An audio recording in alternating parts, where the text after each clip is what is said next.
Okay, so welcome one and all to this BOS Africa Mentor Series. Well, actually, rather than say BOS, let me just call it Boss Africa Mentor Series. And I am your host, Beverly Agbakoba Onyejanya. I am also the academic director and founder of Boss Africa. And today we have on a good friend of mine. I try to get my friends involved because we all like the same things and we're all luckily in more or less the same area. So I have a very good friend of mine called Mr. Telema Davies.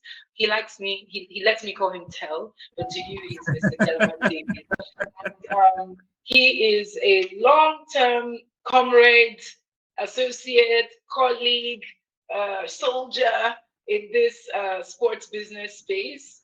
He's a Nigerian. He is currently the CEO and the founding partner of DM Partners, which is a business intelligence agency. But when we met over 10 years ago, he was part of a dual partnership called To Report. And you may not know it, but he is an identical twin. You might not know. But those of you that know will know. Identical twin. And I think I'm ashamed to admit, I only just learned to tell them apart in the last 5 years. It was tough. It was tough. But they're both sound, stand-up individuals, really sound stand-up individuals. So, Telema, it is so good to have you here. You know, our journeys, I feel like we are on, it's like the journey has evolved, but it's fresh. It's still the same sports business, but it's an interesting coincidence how DM Partners has now birthed almost the Yeah, same time as BOS Africa. So we're both enjoying and experiencing a rebirth, as it were, yeah, in the industry. But absolutely. absolutely, let you introduce yourself because no one can do that better than you. So please introduce yourself to all the good people here. Hey, I see Adedami. Shout out. So please do introduce yourself, and then we can get started. Thank you. Okay. Hello, everyone. My name is Telema Davies, and I've had the privilege and opportunity to have been closely acquainted and friends with Beverly Abakuba Jaya, and well, in most instances, I actually like to call her Amaka. Yeah, I know. It took a while to change. Don't worry, I'm not but going for to change. short, I also do refer to as Bev, and which speaks a lot to how delightful a person she is. And thank you so much for having me on here with you. And I really look forward to the conversation. And as I said, my name is Telema Davis. I'm currently the managing partner of DM Partners, co-founder of the same company. I have been in the sports sector for over 15 years now. I started out in sports market research. That was pretty much how I got into the sports sector formally, but informally, I used to write every now and then pieces in one platform, one outlet or the other. Just sharpening and honing my skills and knowledge, just making myself available when necessary through writing, and that has gone on for so long a time, donkey years, and also been had the opportunity and the privilege to have served as a volunteer researcher at the Nigerian Economic Summit Group, of which I got the opportunity to serve as a member of the drafting committee of the now 2022-2026 National Sports Industry Policy. So it's really a privilege and a pleasure to be here with you all. Thank you. Thank you so much for that intro. That's still not the half of the story, but it's okay. we'll try and draw and extract more information from you as we go along. And yes, you've been on that intelligence journey for quite some time. And what actually stimulated the birth of this conversation was a fantastic, not even was, it still is, because this report is still doing the rounds. And I encourage each and every one of you to read it. We will circulate. In fact, it's already circulating on the BOS LinkedIn page. But for those of you that don't have a copy, we can still send you a soft copy. So DM Partners, which is your agency, co-wrote this fantastic Nigeria Sports Outlook 2026 report. And trust me, other people have tried writing reports, but what was it about this report that just got people buzzing and talking in a very different way about what is supposed to be the same old sports business? Okay, what's new? Sports business, okay, there are challenges, but what was it about this report that just got people clued in and connected to what message you're trying to share? Okay, so first things first, when we came together, because my company in a collaboration partnership with two other companies, Metis Creating and Rapid Sport Entertainment, we identified the absence or the gap in thought leadership across the sports sector in Nigeria, and we realized that there was the urgent need, not just important, but the urgent need to fill that gap. That was the first consideration. Now, second consideration was it was going to be easy to pull one statistical data here and there, and mine it, just mesh it into something that will come out beautiful and get people going, oh, wow, this is lovely, this is good. But we realized, more importantly, beyond just the statistical data, was the need to be able to hear from key stakeholders across the identified sectors, the market segment that we put together, to aggregate their opinions as the data set in itself, not just statistics, but the experiences each stakeholder is faced with or going through with, to ensure that they, provide the information based on their experiences that everybody can relate with. It was that was central to the constitution, what everyone can relate with, and not just some over-the-top information that could actually get people gasping, but not necessarily communicating. But we needed people to be well informed. It was important that we had people share in these experiences. It was important that we had people, asking questions. People not just reading, but also asking questions and being triggered to engage in conversations around the issues that were presented in the Outlook reports. Now, you said you didn't want to just ask questions for the sake of it. So what kind of, I guess maybe the first question is, who was your main target audience when you were putting together this report? And who is your main target audience? Who do you want to read? What kind of people do you want to read this report, and what are you expecting them to get out of this report? Okay, so let me refer to a work, like I mentioned earlier in introducing myself, that we got to do, which is the National Sports Industry Policy. While working on that, we identified the fact that sports in itself cannot solve its problems. And what I mean is, it's not those within, primarily in the sector, in the industry, that can solve the problems. They need the assist, they need the help, they need the participation of other key relevant sectors. And when we considered who this report was going to target, we took into consideration also, again, the primary stakeholders, which are those in the sports sector.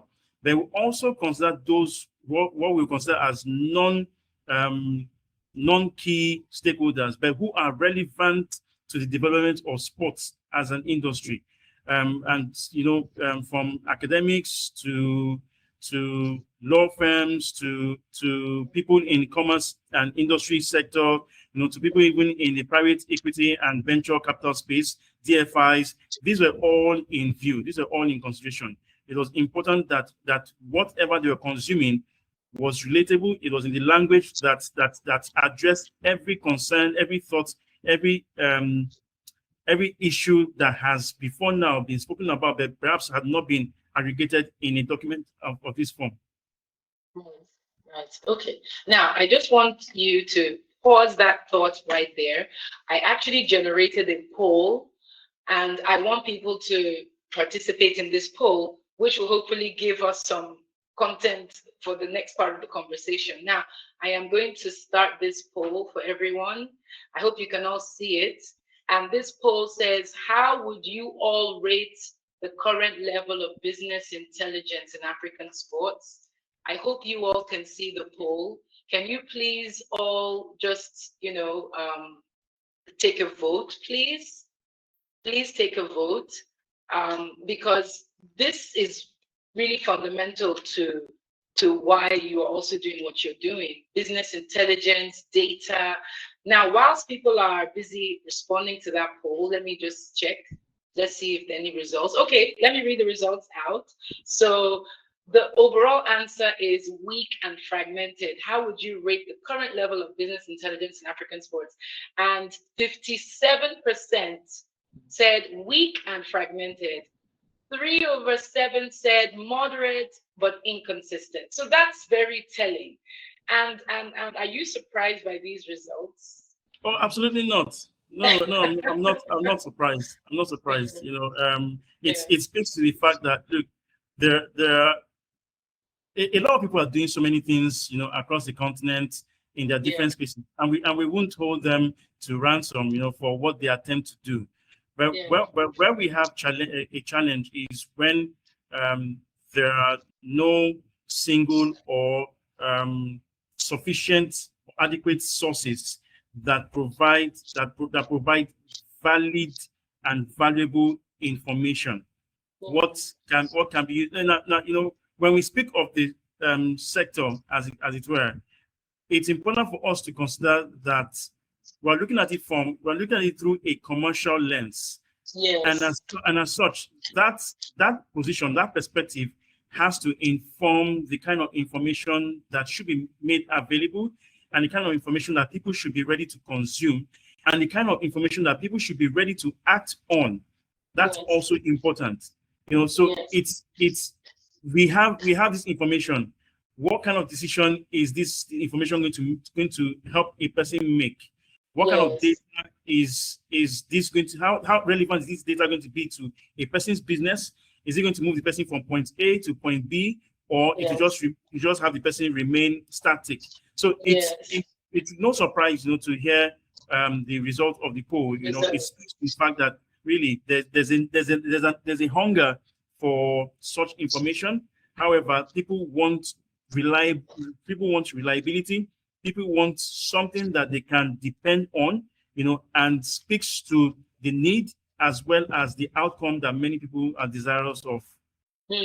Now, before this conversation started officially, we were having a banter about how, the data seems to be pointing us in the direction of East Africa, that, you put out products, you put out services, and East Africa is definitely more responsive and somewhat more receptive.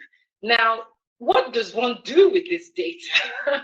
Is it a complete mismatch? Is it that what works here doesn't work there, or what works there doesn't work here? Or is it because we are not packaging our products and services well? These are the gaps that many of us would like to have answered. Of why is there still that talk of, oh, well, we need to, we've been on the same tangent for over, I don't know how many years, where we don't feel like the industry is taking enough steps forward. We do take a little few steps. So kudos on the national sports industry policy. That's great. But that major leap where people can boast that, yes, sports business is my 100% business and I don't have to do any other business. we're still not there yet in at least West Africa. Yes. What is this? Why do you think it's that way? So one of the issues that I have observed, when it comes to our attitude towards data, towards information, is pretty much a case like I said informally before the conversation started proper. Is the fact that there's this permit me if you don't mind in Nigerian parlance, we will say see finish. People go with the attitude of what exactly are you putting together that I can't do by myself? I can't get by myself. Yes, Let me even cite an example. We see every now and then in pitch decks, in conversations, and when people mention about Nigeria as a market, the first thing people refer to is, that we are a market of over 200 million people. Oh, yes. That's a fantastic population data. But how relevant is that information to business decision making? How relevant is that information to commercial, to enabling commercial growth or triggering commercial outcomes? Now, it's not, when we begin to stratify that population data, we first of all start to ask the question, what's the age demographic that we have that consists in that population data? How many people are within the working class? How many people are students? How many people are dependents? How many people, are self-employed? How many people don't have jobs? How many people earn from so amount to this amount? How many people do we know can afford this? So when we begin to filter this information, then we hone in down on the fact that perhaps out of over 200 million people, only 30 million people actually earn enough to be able to afford a certain lifestyle, that will now inform what kind of businesses that can be established to address their needs. So if we don't take this manner of approach in curating information, mining it, and being able to clean it up, and present it to those that speaks to their needs, then we'll have a challenge in being able to successfully get the kind of information that is relevant in the first instance to any course at all. So first thing first, challenge that we see is this, I can also do it. No, you can't always also do it. You might not have you might have the idea or the thought concentration, to get something done, but you might not know exactly how or where to get that information and how you can apply it to your own needs. So it's important that we actually go back to that issue of identifying the problem, then what steps to take as a follow-up. And to play how I say devil's advocate and play that, but it's just data, isn't it? What I can find on AI, that's another thing with the rise and popularity of AI. Oh my goodness! Before people would say, I'll just go on Google. Now, I'll just go on AI. What would you say to people like that? Now, of course, there's how much AI will continue to deliver, and as we go on and integration with technological assets, enables our services, businesses, and commercial consideration.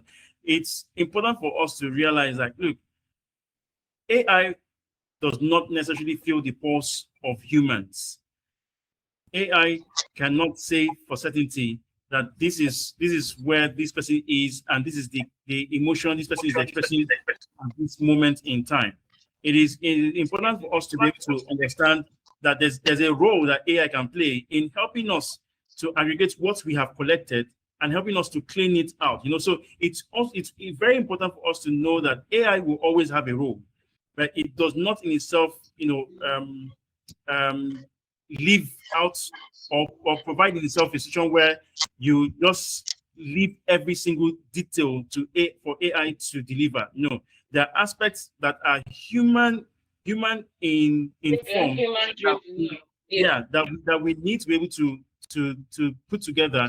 Then AI can always play that role to help us tidy it up and present it in a way that will always make people go, wow. This brings me to my next poll, which is, which skills are most lacking in the African sports industry today. So I've launched another poll because you said something critical just now. You said you can have AI, but if you don't know how to drive what it is you're looking for, then you may end up not necessarily getting what you want. It's AI is still a tool that's Yes. human driven. So I just thought this was a great opportunity to to run a poll. So Yeah. far, sorry, what are you going to say? You're going to say something. No, no, no. I'm in agreement with what you said. Okay, okay, okay. So far the results are coming through. I don't know if you can see the results yourself, but which skill is most lacking? And most people are voting for data analysis and insights, interestingly, followed by commercial strategy. And I think I would like to flip the conversation a little bit to that side. Commercial strategy. It's almost like that aspect has been missing, or it's an aspect we don't really emphasize enough when it comes to sport business in Africa. In fact, I feel like the whole idea of sports being a business is something that's still very new to people. Sports was just mostly recreational. You go play, there was a very narrow view of what sports is. Do you Yes. want to just share your perspectives on how that evolution has taken place, and to enlighten the audience about the opportunities that are out there in sports business? Yes. So one thing we need to be mindful of is the fact that we find ourselves in a unique situation in Africa where, to be honest, we can describe the sports business landscape or the sports industry as a whole in Africa as a baby industry. There's still a lot missing, a lot of elements, components that are missing in the overall development of sports as an industry. When you look at climes such as Europe, Asia now, and even the America, which remains the king of any climb, across the face of the world, you realize that there's a whole lot going in for them that has enabled the creation of job opportunities, employment that touches on so many fields in Nigeria and in Africa as a whole. There are still there's a lack of certain specific rules, not because we don't have need of them yet. We do have need of them, but the one challenge that we have is, yes, it's one aspect to be able to acquire such skills. It's another challenge to fit those individuals with those skills in a certain market segment. Once you have that skill, where do you fit in? How do you want to, you know, um, practice that field as a career? That's the challenge that we actually are right now in Africa. So once we begin to see a lot more companies, organizations, businesses, industries, factories, emerging that will require the application of these skills, then we'll see a lot more people fitting in. Of course, for now, what I would suggest is if you do learn or acquire such skills, you can always find yourself in a non-sporting sector. Go in there, harness your skills, hone your talent, hone your knowledge. Then once the opportunity presents itself, in a sports organization or sports focused organization, then you can always make the leap. But don't stay thinking to yourself or saying to yourself that it's sports or nothing. No, you can always hone that skill in a non-sporting sector. Then you can always switch in the course of your career, and the knowledge you gain from that sector or other sectors will always play in or play out in sports sector, which is going to be a lot more valuable by the time you jump in. Like we actually said, and I would like to put a dear friend of mine and partner, these skills needed to develop sports are not sports skills. They're not sporting skills. They are business skills. So Yes, if yes, you have those skills, honed in any other sector, any other market segment outside sports, it behoves well for the individual. It behoves well for sports when that individual makes makes the leap into the sports sector. It's interesting.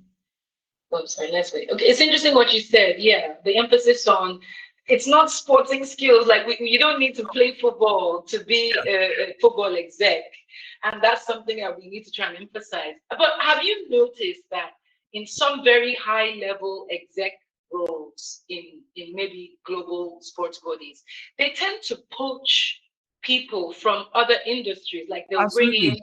finance guy from a bank. They'll bring Yeah. in this marketing person. So, Yeah, you know, a good example, like let me make reference to America as the leading sports market in the world. yes, You know, yes, like the current NBA commissioner. You know, his background is a lawyer. You know, and as much as he's been in the NBA for a long time, you know, of his career, he didn't always necessarily start out from the in the sports sector. You know, that you get to learn these you get to practice your profession, you get to build the experience, and then you get to begin to see yourself fitting into certain roles as you grow in your career. Same way too, the current CEO of PGA Tour, he used to be with the NFL, but before the NFL, he also had the career. You know, before the NFL. So we continue to see this, and the experiences they have in one sector or one market segment is what they bring to bear when they come into the sports sector, or when or as they grow through the sports sector. It really is important. Really is important. nice, valid. In fact, there's one other story that I stumbled on recently. I can't remember his name, but it's a guy who rose to the highest ranks in, I think it's in, oh, what's that company called? The one Nike, and he Mm. was actually a prison. He was actually in prison between the ages of 15 and 18.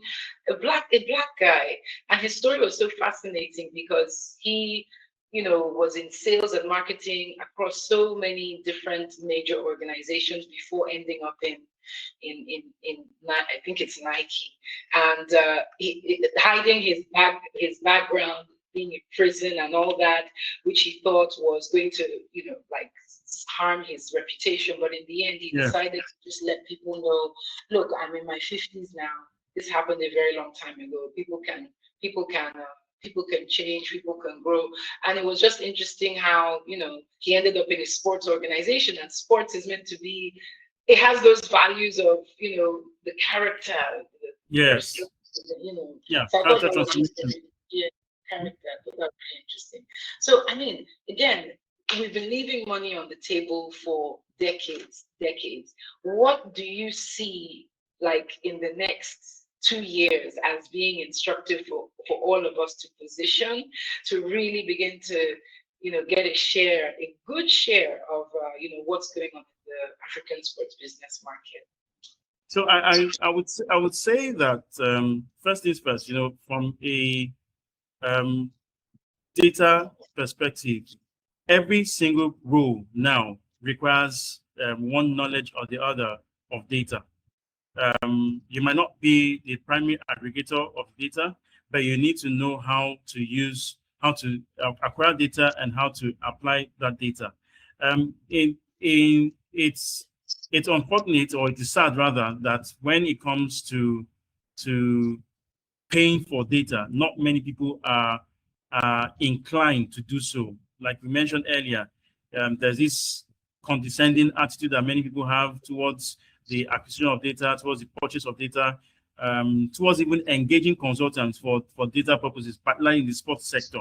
Outside the sports sector, these things happen. But in sports sector, it's pretty much like people who operate there are, quote unquote, what we used to say some years ago, NFAs, no future ambition. So it's left for people who have been abandoned or thrown out from other sectors, to just come in and this, and which is not true, Which which is is not true. Not totally true. inaccurate, and like in case of Nigeria, in 2020, when sports was recategorized from recreational sector to a business sector, that in itself, that declaration, that policy shift, has indeed begun to dictate the constitution, the path that we are on now. Yes, a whole lot of things have not happened the way we'd like them to or we want them to, but it starts with the acknowledgement that this Yes. is where we should be. This is what is happening, and this is the kind of shift that we want to see. Now, once we move from that acknowledgement, okay, what do we do to move to the next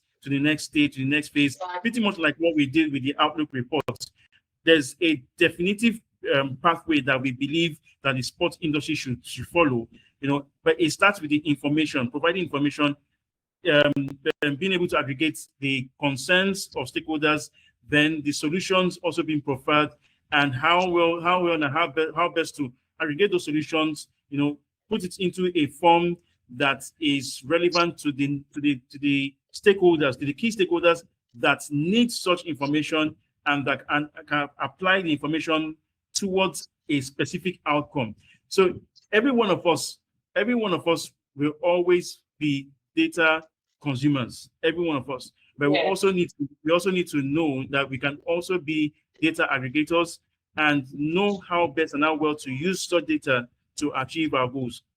In the next 2 years, of course, there's both optimism and pessimism. And I'll start with the pessimism. Pessimism in the sense that we might not. It's at the stage, given how long that Africa has been on a certain point, you can almost say, well, I don't see much happening in the next 2 years, even 1 year. But on the optimistic side, the truth is that might be the case if nobody puts in the work. That might be the case if nobody makes the effort.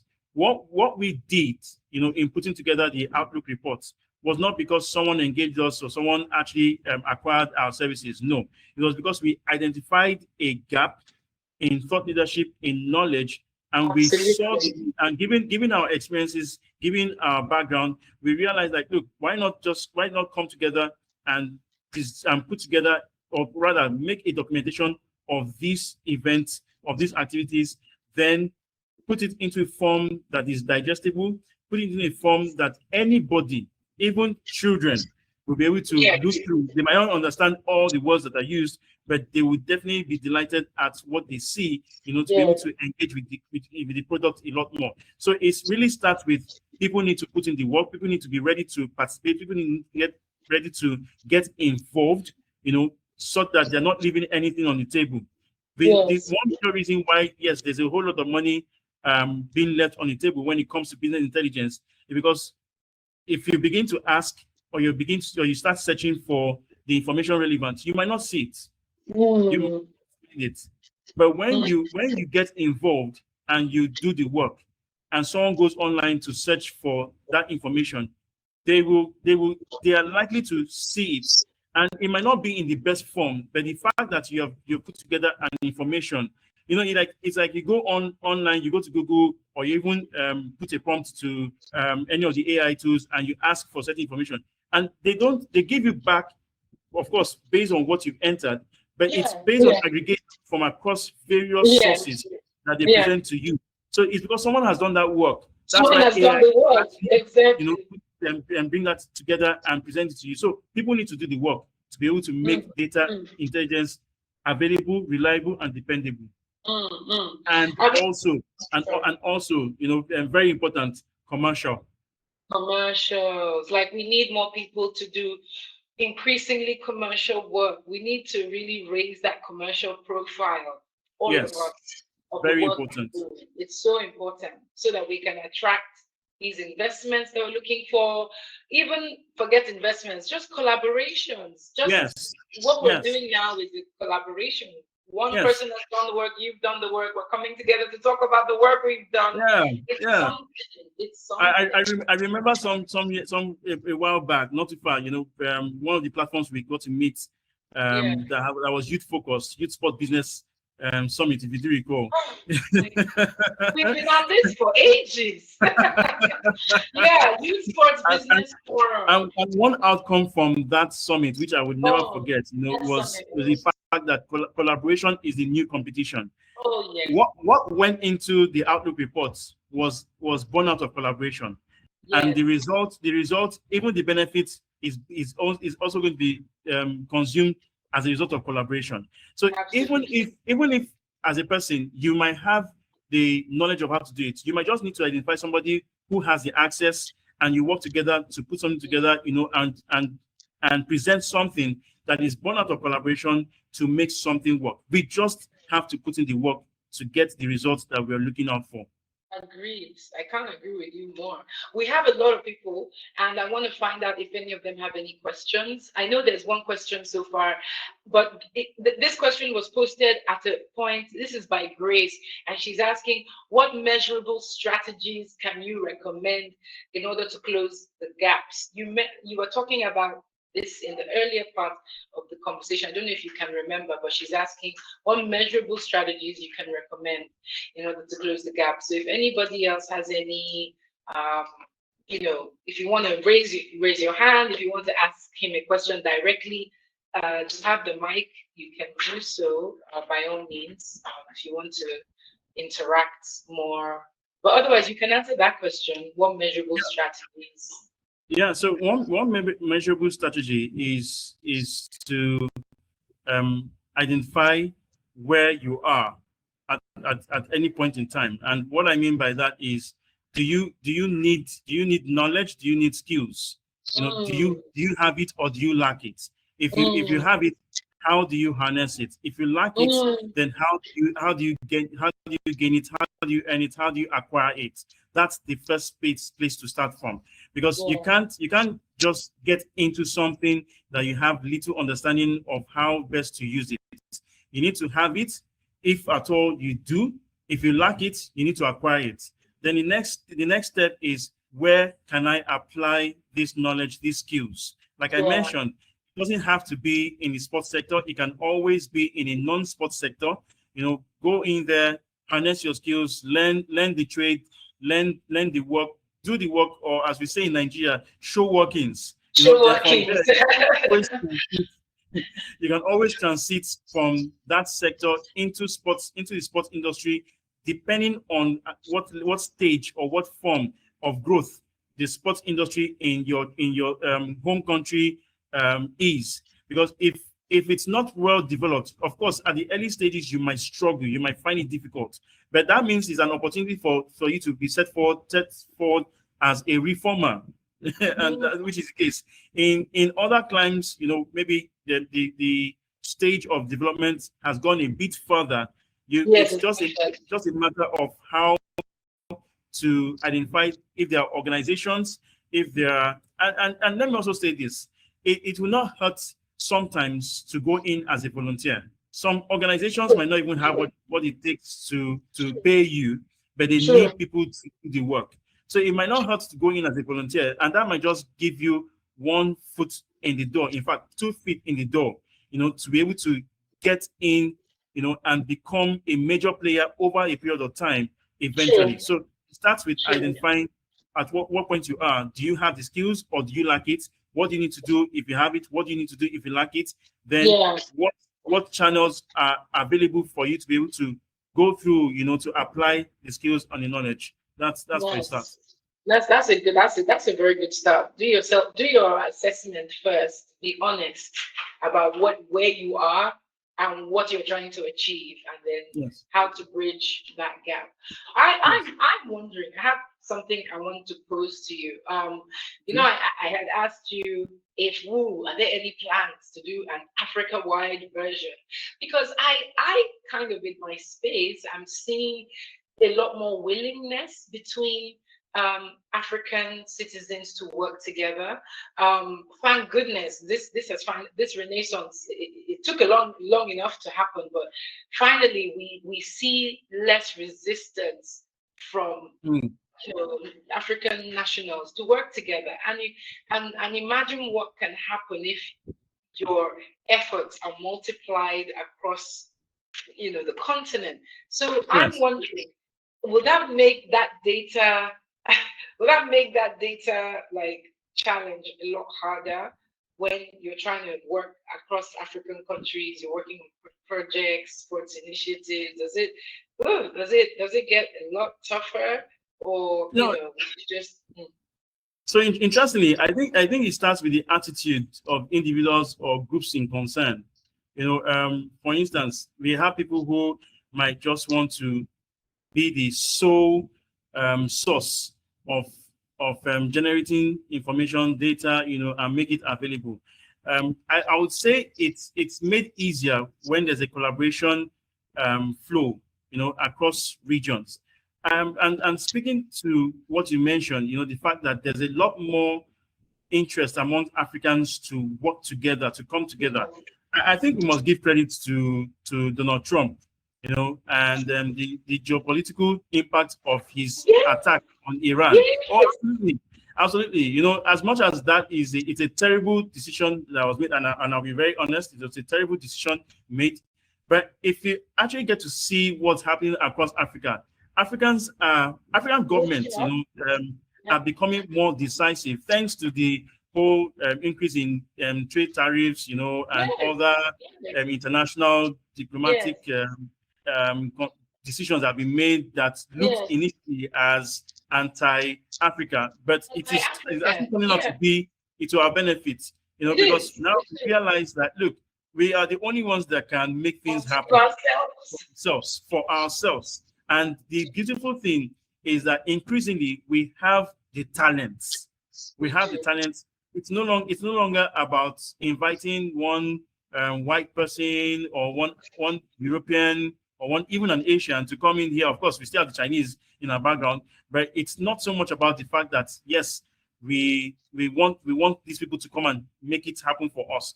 Even now, I like the fact that in every conversation going on, in the directions being taken, even in engagement with international organizations, businesses, or services, there's always this caveat that is inserted that ensures transfer of knowledge, and that is critical for Africans, because eventually we want to be the ones that own that, as much as we own our problems, but own the solutions. I'll be frank with you. I'm looking forward to a time when we might just no longer have need for Microsoft Office suites, but it's all African innovations and inventions. Honestly speaking, we're gradually moving in that direction, whether people like it or not. Look at Zoho. This platform we are on, Zoho. Absolutely. It's an Indian platform. Zoho. Yes. Imagine that, and it's competing well with Microsoft. Very well. It's still far behind, but it's competing very well. And they don't need to assume the stature of Microsoft. They just need to be able to identify the markets they want to deliver to and do it excellently. So we're going to see an increase in collaborations across regions in Africa, West, East. Of course, it's already touching base on even marriages, and that, which is beautiful, makes it a lot more easier. But from a business standpoint, really, it works so well. It makes it easier to access the information, because again, we're taking into consideration the needs, and the situations as it applies to the locals, not trying to foist on the locals what we think is good for them, but understanding what they know or what they believe is good for them, then being able to work out the solution and the strategy to meet their needs. Amazing. Gosh, amazing. I wanted to ask, is there anybody that has any questions at this point? Any questions at all? Grace says, thank you very much for that amazing response to her question. Does anybody have? Yeah, someone's hand is raised. Please do jump in if you can. If your hand is David George, you can unmute yourself and jump in. Thank you.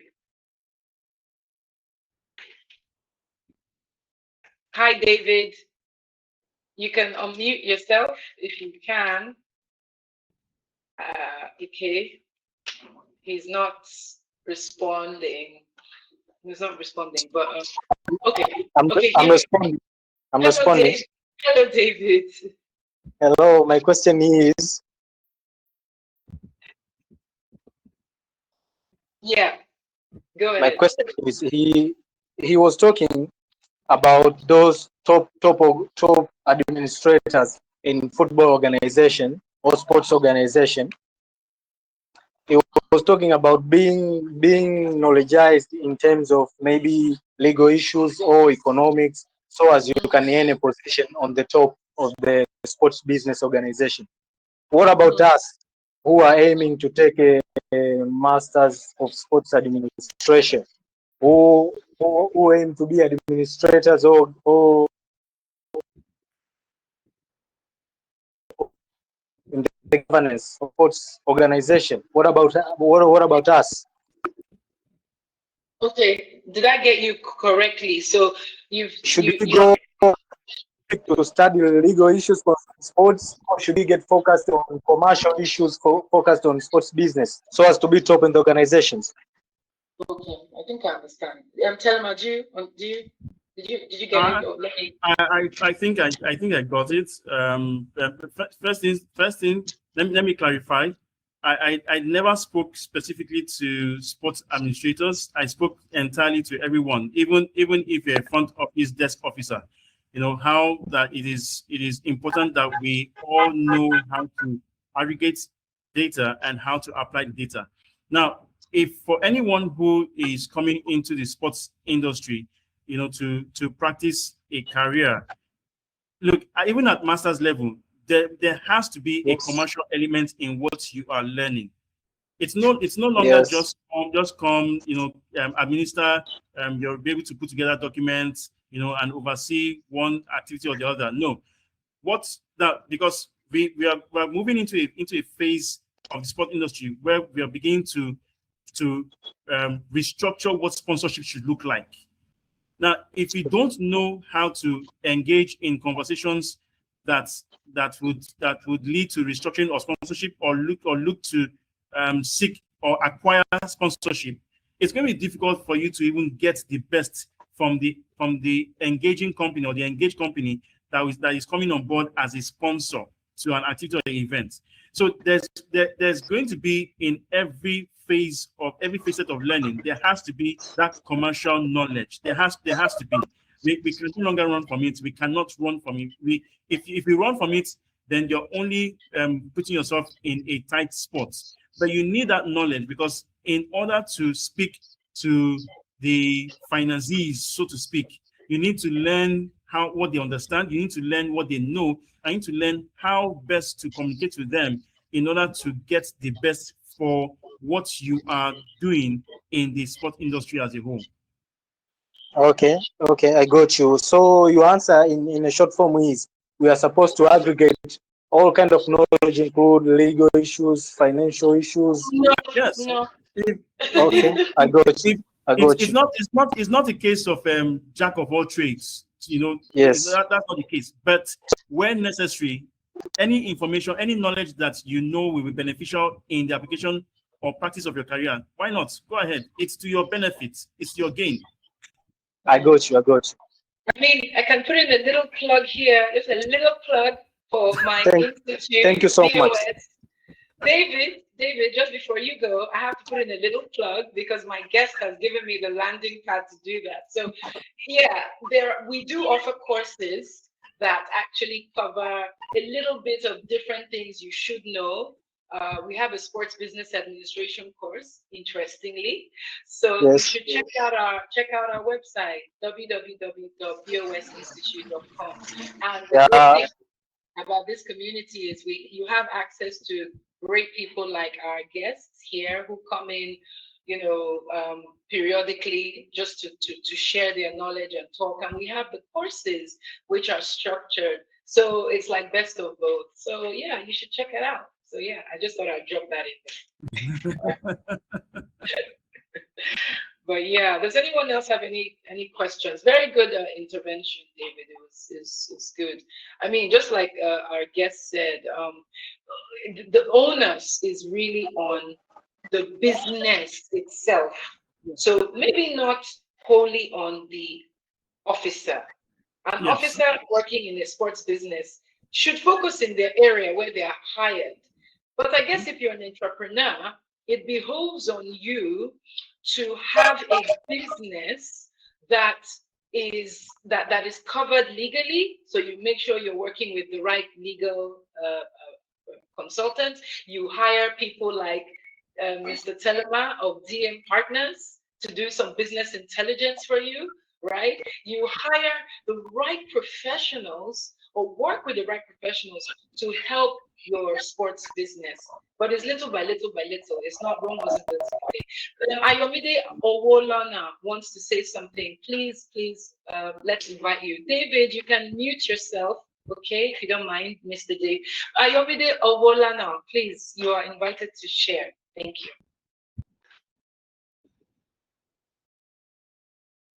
Mr. Ayomide, you can share. Thank you.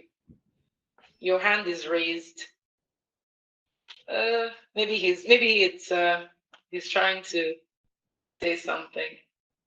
But Telema, what do you have as kind of your parting? Okay, maybe he's trying to. Let me see if I can add him back. I'm just adding him back now. What would you say are your parting thoughts with the audience on everything we've discussed about data, skills, everything? Okay, so what I'll say is this: our life is a sum total of data.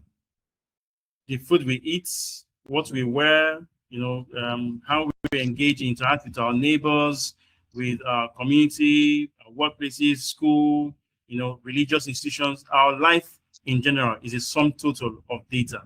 There is hardly anywhere that data is not applicable. I just even before this conversation started, it's easy for us to consider data from the point of statistics and look at infographics, the presentation, the colors, the graphic designs that go into the illustrations. But that's really not the case. Data is beyond just statistical illustration. It's really about how we are able to identify what is data, then how do we generate this data, then how do we apply this data, and what kind of results we want this data to speak to or to make out for us. It's really important for us to know that in every sphere of our lives, data is always in play, always in play, always. Why? Reason why? Because from the moment you get up from your bed, you're making decisions. To the moment you actually go to bed, you're making decisions, and decisions are an outcome of data processing and aggregation, that are available to you. It is what you have at your what you have access to that you can make decisions on. If you don't have access to any form of data, or no matter the scale or scope of data you have, is what will determine the output of your decision making. So yeah, just go out and excel in every form and every way that you can with the best of data at your behest. And Telema, I would like you to tell us your handle so that people here can do the needful and follow you. It's been such an insightful conversation. We've covered everywhere. We went to Africa, talked about Nigeria, talked about partnership. You still haven't answered my question though. When can we expect the next report? And are we going to take that report to the African level? Are we going to take that report to the African level? Oh, okay. So I think I have the permission of my partners to mention, but of course not too much details. But we have a next report that will be out in July. Wow! Already? Yeah. Already, yes. That was quick. Yes. Please, can you tell us the handles for the? I'm very active on LinkedIn. You can find me at Telema Davies. Telema Davies. Our organization is DM Partners, also on LinkedIn. Then on X and on Instagram, IG, you'll find me as Telema Speaks. At Telema Speaks. Telema Speaks. Excellent. And of course, just a big thank you. BOS thanks you. I thank you. This is what we've been emphasizing: collaboration based on people doing the work in their own little areas and then finding themselves. Okay, Ayomide is back. Ayomide, do you want to unmute yourself finally? Go ahead. Oh yeah, can you hear me now? Yes, perfect. Yes. Okay. So the question I wanted to ask is, how exactly do we go from what I see, right, majorly what also people do in Nigeria is they look at what's going on abroad and then they try to copy it. Replicate. Mm. And the truth is that like it's not the same ecosystem, so like it's not really going to work. And then that's a compound problem because like here in Nigeria, people are very resistant to change. So if you are bringing something new into the market, they're going to look at you as if you're actually like a crazy person. So my question is, how exactly are we going to go from getting people to understand that originality is originality is important, one, and then in order for us to actually like grow beyond what we are now, it's not a case of looking at what's going on outside. We need to look at what's going on inside. How do we do? Okay. If you don't mind me, if you don't mind me asking, what do you do? The reason I ask is because it's going to help with the response in answer that I'm going to give to you. What do you do? So I'm a software engineer. Sorry? I'm a software engineer. Oh, absolutely fantastic. Now, when you speak of originality and authenticity, it starts with people being made aware, of that originality, of that authenticity. Yes, we are in a global market, and we are competing not just within ourselves in Africa, but we're also competing with the rest of the world. And it is important that in our space, every information, every delivery, every content that we put out or we present must show solutions that are tailored to the local market as much as it is addressing a global need. Because one thing that we must always have in mind is people will always want to know, okay, you say you have a solution. Where have you, what have you done? Where have you done this? They will always ask. People will always ask.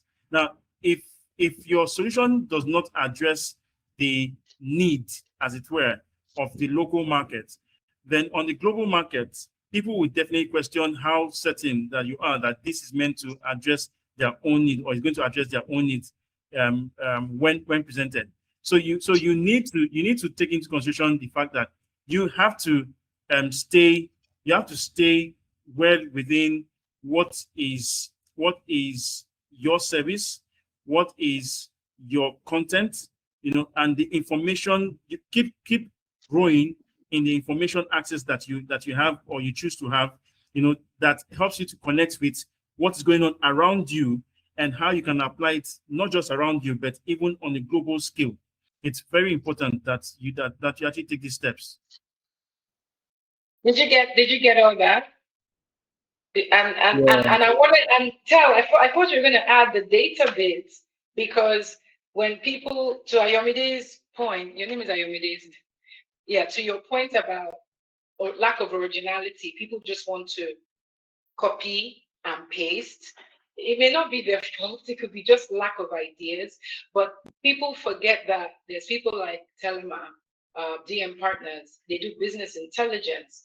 These are the sort of professionals that we need to begin to work with to help us actually either shape ideas, flesh out ideas, feasibility studies. I don't know if you've ever heard of that. I'm sure you have, Ayomide. You're a software engineer. So those exercises are very critical when trying to, do new things. Even if it's something old, but in a new way, you need to go through that data verification. This is what you do. Absolutely. It's very important. Some things might take time, in trying to come out as original and authentic. Some things might take time. I would not sit here and tell you that, just keep at it, just keep at it. Of course, you have to keep at it. But some other things might take time before you're able to come to a point where you're able to deliver outputs that are original, that are authentic to you. Some things might require, yes, copying. But, like something Steve Jobs, the founder of Apple or co-founder of Apple, actually did say. Now, if you're going to copy, you have to copy well. And when you copy, you have to copy in such a form that it is applicable to what your needs are within your local sphere. If you just go and copy, and of course, we've seen businesses in Nigeria that have died out because they just copied and brought in here, and they thought that, oh, because it's happening in Europe, in America, it will excel here in Nigeria. But businesses have actually suffered. Businesses have ended because it was not tailored to the needs of the locals. Let me give you a very good example. One that is not good. Now, I remember some years ago when I was in because I studied in University of Ilorin, and I remember the first Mr. Biggs outlet that opened in Ilorin. The locals were like, this business would not survive. Business will not survive. And the reason why was because to them, what they were used to was, amala, pounded yam, the whole swallow delicacies, but cooked in their own uniqueness. But one interesting thing that many of them failed to understand was the fact that the entry of Mr. Biggs into Ilorin at the time was going to address the student community. Especially many of them who were coming from Lagos have been used to this kind of services, and they needed something that was tailored to them, but also national. So it's important for us to know that some things might take time, in being able to establish originality, authenticity. If you're going to copy well, and it has to be applicable to the local need and the local space where you operate. Got it. I think that's a brilliant place to wrap it up. This was a masterclass of sorts. It actually was, it really was. And I'm so glad by the quality of the questions, the interactions. It's been really great. Would all of you agree with me? Please, can we see some emojis going on, some claps, something? Oh my God, is that Debola? Oh my God, sorry. I've not seen her in a long time, so that's lovely. And I love the fact that it's through she's laughing. I love the fact that it's through collaboration that we are now beginning to cause that wave of momentum. So let's all not forget that it really takes each and every one of us, as Telema has said, just start in your own space. Grace in Rwanda, she's doing her thing. We found ourselves, we're collaborating. Tel and I have been collaborating for years. We just have to keep at it, and eventually that momentum will come. Telema, I can't thank you enough. I can't thank you, your partners, Rapid Sport Entertainment, Metis Kraton. Thank you so much for the quality of the report you put out. You're making us proud to be African. We no longer have to go searching. Okay, I won't call their specific name, but you know what I mean? The big four. We always have to go and refer to the big four. From now on, we will be referring to, I don't know what name you're going to give this eventually, but, it's nice that we can quote African names. So each and every one of you will get a copy of the report. And do follow him on LinkedIn, DM Partners. Do follow BOS as well, of course. Let's keep these conversations going. More insightful webinars such as these. If you want your courses, we have them as well. If you want your business intelligence consultants, you have them as well. And that's it. So thank you so much. 1 hour on the dot, because we are sticklers for time. Everything has to be chop. So thank you so much. Thank you for having me. Thank you. I truly appreciate the time. It's splendid. Thank you so much. I appreciate you.